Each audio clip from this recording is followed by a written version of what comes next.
Yay! We missed you guys. We are back after taking just a hiatus in January. Just spending time with the Lord and enjoying the first of the new year. But we are so happy to be back. We have some exciting episodes for you planned for this year and just what we want this year to be full with. So we just pray that you're enjoying your new year and you're just filled with God's presence and just the fire that he has for you and just new ideas and plans for this year. And we have a really fun episode today. I'm excited. This was Anna's idea and it was just so good. So we received, or not even received, but we found a lot of questions that women were asking through all different stages of life in regards to their relationship. So they're all submitted anonymously. Did I say that right? I don't know. Anonymously. Yes, you did. I'm like, did I hear it right? Yeah. Anonymously. And they're very just vulnerable questions. And so we know that each of these questions and these women submitting this, it represents so many women in the world today.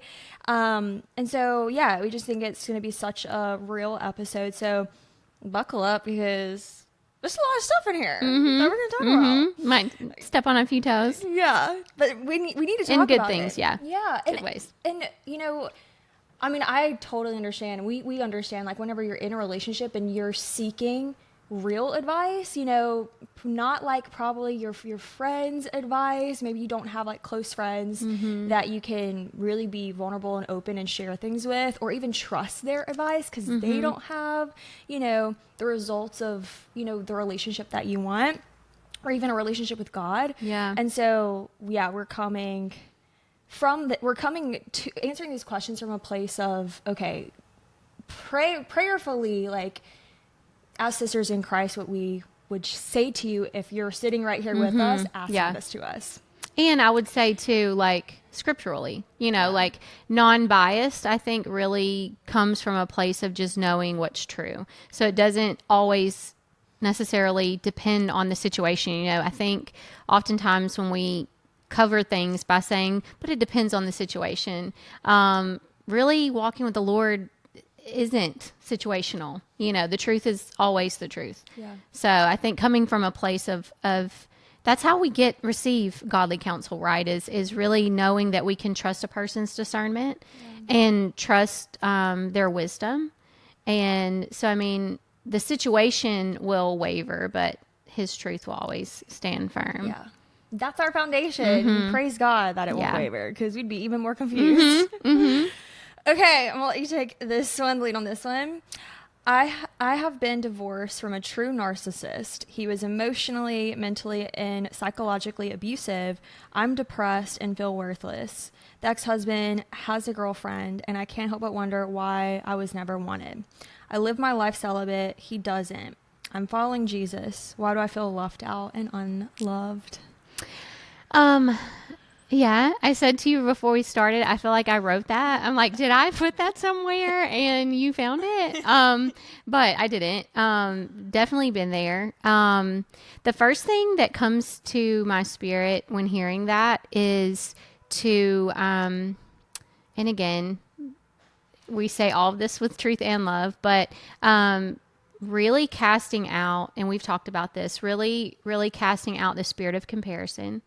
Don't get so caught up in what he's doing versus what you're doing and why are you seeing results and he's not. Even based on the things that she said, he's living in the world and she's not. So we are not of this world. So we're not going to see what feels like success to the other world. I saw something this morning and it gave me peace, even in the part of my journey that I'm in, that, God loves us enough to withhold from us what he has from us and what we desire until we're ready for it. So coming out of a divorce from something like that, I would have loved to, leave my marriage, as much strength and like courage as that took, to immediately be rewarded with a good husband. I mean, that would have been cool, but it wouldn't have worked. I mean, I would have damaged him. I would have damaged my kids even more because I was not what I needed to be. And I think one of the biggest steps in this journey that this woman finds herself in is being able to allow the Lord to restore her and heal her, but also expose herself to her, because, we do have to be honest with ourselves in knowing that any failed marriage has two sides. They're not, it really doesn't matter the situation. There's never a perfect person in any marriage. So we rob ourselves when we step out of something abusive, not taking any responsibility at all. Yeah. So, being able to come out of that and allow the Lord to, again, heal, but also expose, so that you can prepare. I saw something the other day as well that really changed for me, that you have to get into a posture of not looking for your partner, but becoming your partner's partner. Like that's what you're seeking, is the becoming part of it. You're not seeking the person, you're seeking becoming what they need.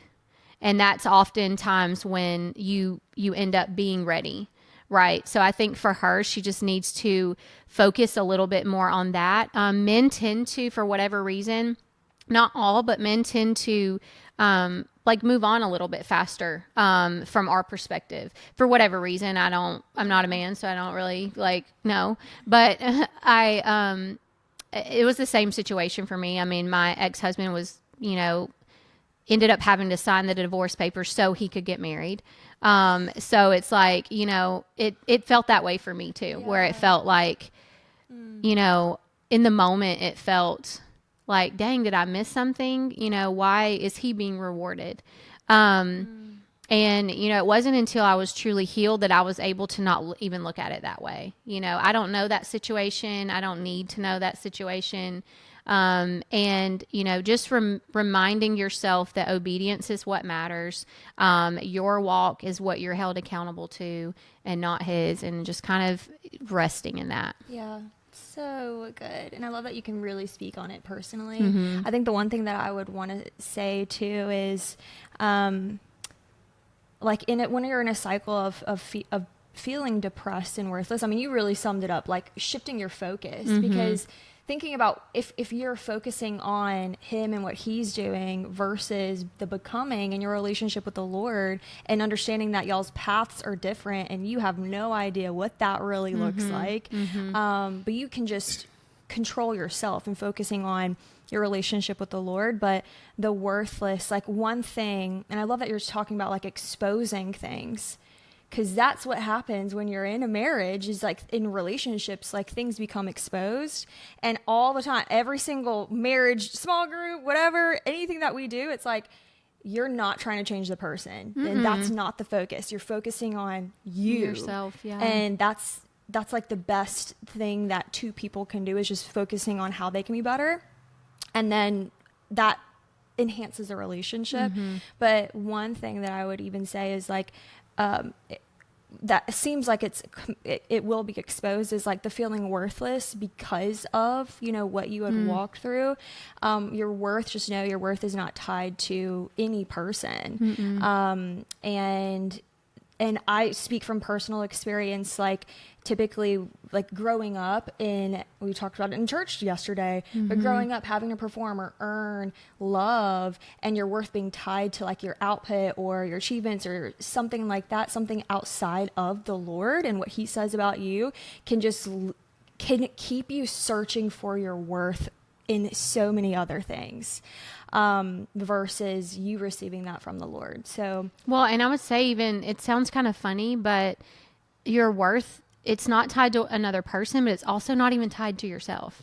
When you're able to remove that, because even your expectations for your own life, or what you thought, when you really truly surrender, your life is not yours anymore. I heard a sermon one time, and it was actually a sermon about what to look for in a spouse, but he ended up talking about, he was talking about purity and just living a pure life, not just sexual, but in all ways. And he gave it the most perfect example that I'd never heard before, but he said that he and his wife had bought a bouncy house when it was one of his kids' birthdays, like bought the bouncy house instead of renting it. And he would let people in the neighborhood use it. And what he would do is he would give them ground rules whenever they would use it and be like, okay, like make sure you stake it, make sure you do this, make sure there's only this many people on it, blah, blah, blah, blah, blah. Because he's like, it's mine at the end of the day and I want you to care for it. Mm-hmm. And that is what we are experiencing in this physical life is we are just on loan. Like these bodies we have, this life that we're given is just on loan. And when you look at it that way, you're more careful. Like if I was to keep Zoe, I would be more careful with her than I am with my dog. Right. I would, if you gave me a purse, you lent me a purse to use or something, I would take very special care of it and make sure when I return it to you, it's in the same condition. And when we look at our bodies that way and the lives that we live and know that like it's on loan, it's not mine. So I have to be more careful with it. I don't want to return it to the Lord when this life is over and it be tainted or it just be not what it's supposed to be. I think it helps. And honestly, to the world, that sounds depressing, but when you're really surrendered and kingdom focused, you realize like that takes the pressure off of doing that approving and striving and trying to perform because you're no longer having to do that anymore. I mean, he gives you your worth. He gives you your goals. He gives you, we talked about vision before, the Bible does tell us if we don't have vision, we perish, but that vision has to come from the Lord. It's not ours. Yeah. And so I would just encourage her and anyone else that's in singleness to align your vision with one that's God-given. Yeah. And that's really how you determine, okay, is this a fleshly desire? Do I just want a partner? Because most of us do. Yeah. Yeah. But when you're able to, really ask him like, and you can say it. I mean, we've talked about this. You can say like, gosh, like I'm really wanting a partner. Like, what is that? And he'll tell you, he'll start showing you, like for me, he started making it very clear in the last couple of months, like what that person is going to look like and allowing me to have a little bit more of kind of like a guideline, I guess, of just like, if I don't see these things, because and we'll talk about this in another episode, but for my calling, that person's going to have to look this way. And it just kind of helps. But, especially coming out of a divorce, it's very important to not, exactly what you said, be swayed by our loneliness and swayed by like, a failed marriage. And if it's been abuse, if it's been something that somewhat feels out of our control, I think it's easy to be like I said, I should be rewarded with a better relationship. And, that's just not, God wants more. Exactly. Because I'm thinking about the reward. I mean, you having clarity on your call, your purpose. And even now it's like, okay, the man, like you have a more clear, like you're clear headed versus seeking somebody for the wrong reasons. It's like, it's gonna be so like divinely given by God and you're gonna just know. Yeah. So and it will serve other people. Way. Yeah. It won't just serve me. Yeah. Or just serve him. It will serve other people. Yeah. So good. Yeah. Yeah. So we're praying for you, whoever you are. Yes. This one's kind of like a little similar-ish. I mean, how do I stay positive while in the waiting season of a godly relationship? Take it away. Take it away, Nanny. I mean, I couldn't really speak from like a personal example. Just because whenever I found my husband and we started dating, I wasn't really seeking God. And so my focus wasn't a godly relationship. But I think just from working with women that are single and in this season, you can still speak from experience. You're in a godly marriage now. Yeah. And you have waiting periods.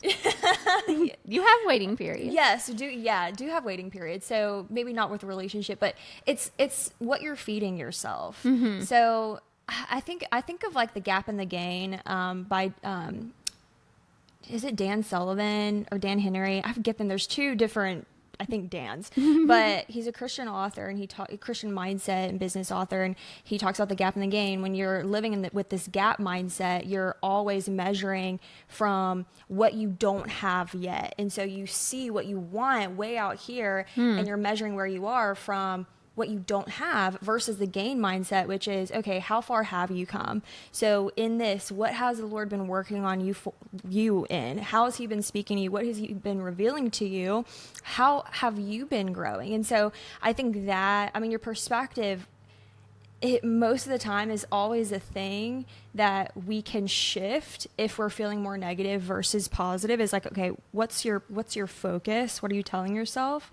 And definitely scriptures. So I remember, yeah, James 5 is what's coming to my mind. okay, Is it James 5? Hold on. away, yeah.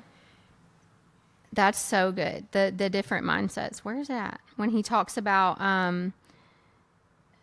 like don't be arrogant, so to speak, saying like, on this day we will go to this place and we will do this thing.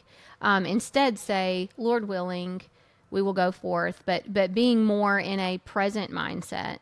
And I think it is definitely a balance. Yes. It's definitely a balance. And knowing that the waiting season is not a punishment. It is actually it's a sacred place. Like in the waiting, this is where your faith can grow. This is where your faith builds. This is where, like, if you're really believing God for something, like thinking about a kid that is like asking is their father for something, like, and knowing the good father, he's not going to withhold any good thing from you. But there's something about the waiting season, like the example of like a car. You're not going to give a 6-year-old a car, even though they desire it. It'll come in years whenever that person is equipped, ready, and it's not going to destruct them or cause them danger. But there's something so sacred about the waiting season. So shifting your perspective too, and okay, there's something in this point. It's not just, okay, I'm just waiting until this thing, and then my life's going to be, you know, I'm going to have all that I want, because guess what?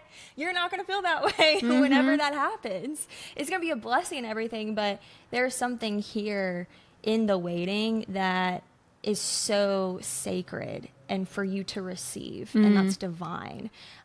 So just focusing on like what the Lord has for you here, it is how I would say, like, staying positive in that waiting. Well, and that question, something that I'm curious as well would be like, so I read that like she's in a godly relationship, but somehow there's a waiting period in there, right?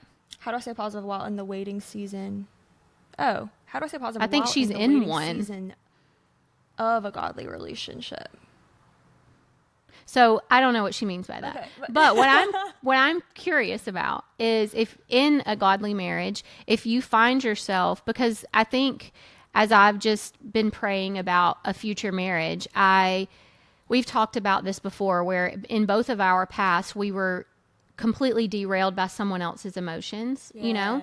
So I think like what would you say is a way to stay positive in a godly marriage where maybe you find yourself in different seasons? Like maybe Jamar's in a waiting period, or you're in a waiting period, but the other one is not. Like, how do you stay positive in the wait as a married couple? Because it's different. When you're by yourself, it's just you, and you're able to just focus on you. How do you do that in a marriage? That's so good. And I feel like this, I haven't seen a lot of conversations about this. Me either. There is a difference, because sometimes it's even a little harder, because like you see, like with your partner, you see maybe the potential of this person, or like they're going through something that is really out of your control. So how are you trusting God to just mend it or whatever? Man, like really the only way is just knowing the goodness of God and like reminding yourself of truth. Like, okay, knowing that I have been made Jamar's wife for a reason. I am equipped for this. I'm equipped to cover him. That's good. So really owning up, how can I really step it up in my role as a wife of being a helper, a coverer, and a keeper of the home, and stepping up, like really stepping up the prayer life.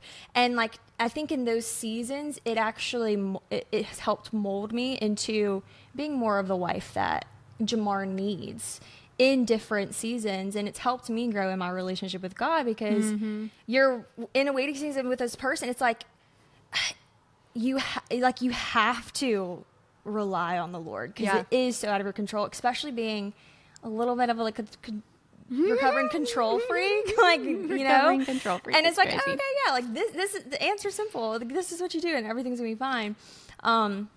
But yeah, it's just really trusting in God's timing, and God's timing is not your timing at all, and it's better.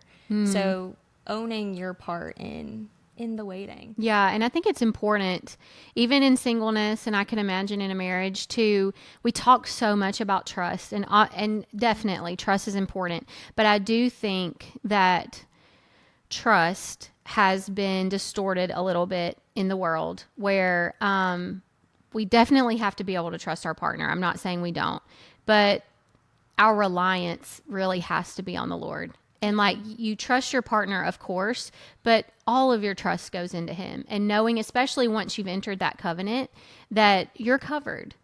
So, you know, you and your husband is covered, and what your real trust is in is Christ. Yeah. You know, and I think that it's hard to do that. It is so hard to do that. Because if it's not, and all your trust is in like a person. Yeah, that's what had to shift in me. And that's what got me through seasons, is like, my trust is in the Lord. Like, he's the one that he's going to keep me and sustain me. Yeah. Yes. It's a necessary shift. So glad that you read that in a different way than I know. That's so cool. Because I like the way you had it, but then it made me think of something else. So that's good. Yeah. Okay, I think we have time for maybe one more, I love this one. Okay. I need advice and help. I'm a 24 female, and my boyfriend is 22. We've been together for almost 3 years. Recently, I've been feeling more lustful and attention seeking. I love my boyfriend and who he is, so I'm very confused as to why I feel this way. I want to be with him, but I hate this recent situation I have. I cry just thinking about it. Oh, and she had been kind of texting another man at this point. I cry just thinking about it. And no, I have no thought of cheating, but it feels like I'm already emotionally cheating. I thought to myself I should break up with him, but my other thought is that if I would never feel satisfied with anyone if I continue this. Please help. First of all, last sentence, yes. Agreement, yes. You won't be fulfilled in anything else. Yeah. So it's so great that you're thinking, like, you're thinking about that. When you're accepting conviction, because that's a gift. Yeah. The first thing that comes to my spirit is that there has been some door opened to some kind of sexual spirit, or some kind of the enemy has a foothold somehow, and that's exactly why she's feeling that way at the end, when she's saying that I don't know if I got into something else, if I would still feel this way, if anyone's ever gonna. And that's exactly why you feel that way, is because you've just got to cast out that spirit. It's not even about her boyfriend, I don't think. It's about getting to the root and rejecting it and getting it out, because it's going to go with her no matter where she goes. Yeah. And yeah, I mean, that's pretty much it, what's going on. Which is tough. That is definitely not something that anyone talks about, but it's so real. Yeah. And I mean, there is freedom for that. And so definitely in things like in how to go about this, definitely letting him in and knowing. And I think this is a great conversation to bring up, because I mean, preparing for a marriage, which marriage is complete nakedness. So for example, like one time we went to a store, and I had this random lustful thought, and like I never really dealt with lust after being married, but I had this random lustful thought about this man that was taking our order, and I immediately told Jamar when we got home. And so I mean, I didn't have to exactly, and I mean, people have different thoughts on this, but like, I want that openness, because I know that if that's going to marinate in my head, the enemy can use that, and that can be an open door. So know that there's nothing like, wrong with you. It's not something to hold on shame, Right. like hold the shame of like, oh my gosh, I had lustful thoughts, and like I notice I'm attention seeking. And I've noticed that too, even in marriage. Like as a woman, like there's just so many layers to just peel back, especially if you have come from, you know, the living in the world, and it's like, okay, you do want to find, you hope that other men find you attractive, and that's like where you find your value. And so it's just like peeling this out. So I love that you said it's more about you and not the boyfriend, because it sounds like it's a great relationship. Yeah. But yeah, I love the conviction that you have here, and definitely opening this ground up for a conversation. And yeah, it's going to be hard, but you know, bringing him in, letting him know what has been happening, because the last thing that you want to do is this coming to light once you're further in the relationship and engagement and all that kind of stuff. It has to all come and be aired out. Yeah. And one thing that I will say is when we talk about healing and deliverance, what we have to understand and accept is that we live in a fallen world. So you don't have to, I mean, I know people who haven't been through trauma, really. And so I think it's hard for some, and I don't know if she has, but I think it's hard for some women to think that they need healing or deliverance because they haven't been through something traumatic. What we have to understand is we are part of a fallen world. So it's what we have to do is stand in our authority of knowing that, you know, ignorance is not bliss. We have to know what is going on around us, that there are principalities at work. And they are always active. And what the enemy wants is for you to sit in shame and sit in condemnation and sit in a place of, I don't want to talk about it. I don't want to tell anyone, because then you'll continue to do it more. Yeah. Because one thing that I have even found is after being surrendered, when I feel attacked in certain ways, I'm even more like, where did that even come from? Yeah. You know? And so if I wasn't like ready to hit it head on, like I would just fall right back into it even more.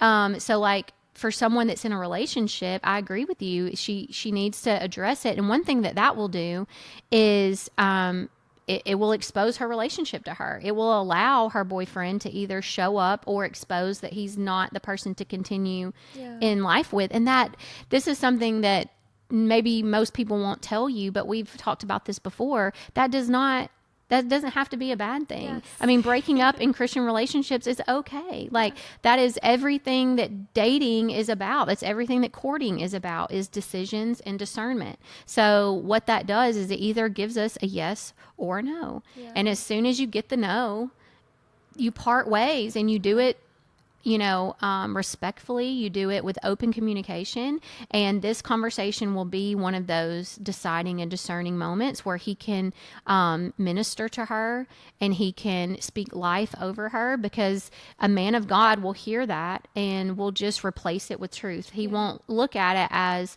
shame. I mean, you know, obviously there will be emotion involved, but still, I mean, you know, I think the way she presents it will be important as well, but she's obviously receiving conviction, which is huge. And I think being able to, you know, be open with ourselves is the first step, because that's, as women, it's hard to admit that we have lust. Like that's a weird conversation to have with yourself. Yeah. I have found at my big age of 36. Where I'm just like, wow, why am I so like naive? I have 3 children. Like, I've had sex before. Spoiler. Obviously. But yeah. I love that you said, I'm so glad that you mentioned like sometimes you don't think that you need healing or deliverance because you haven't gone through like specific trauma.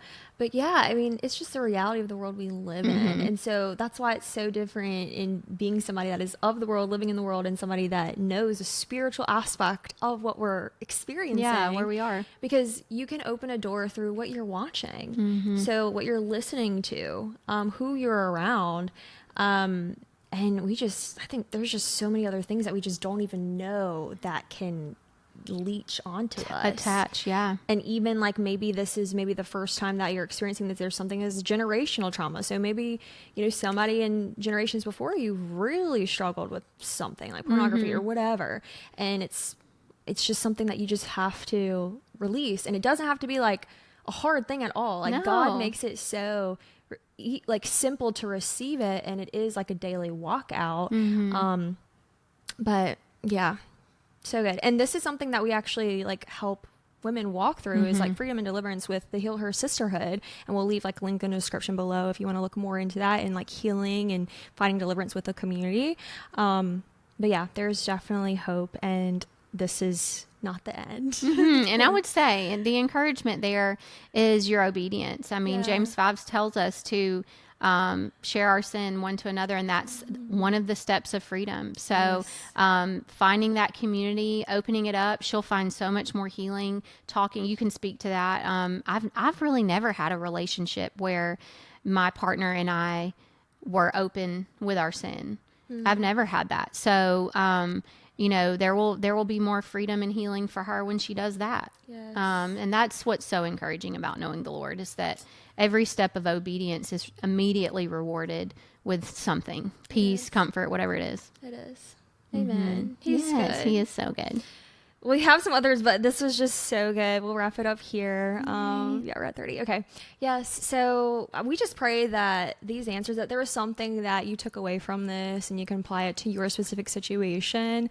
And we have just a bunch of different fun links below, some freebies. One that we really want to share here is our guide to healing, how to heal, how to start your healing journey, which that has been a common question that's come up recently. And so it's like 9 steps of how to heal in an aesthetically pleasing ebook. So you can grab that for free in the description below, and we'll see you back here next week. Yay. Bye.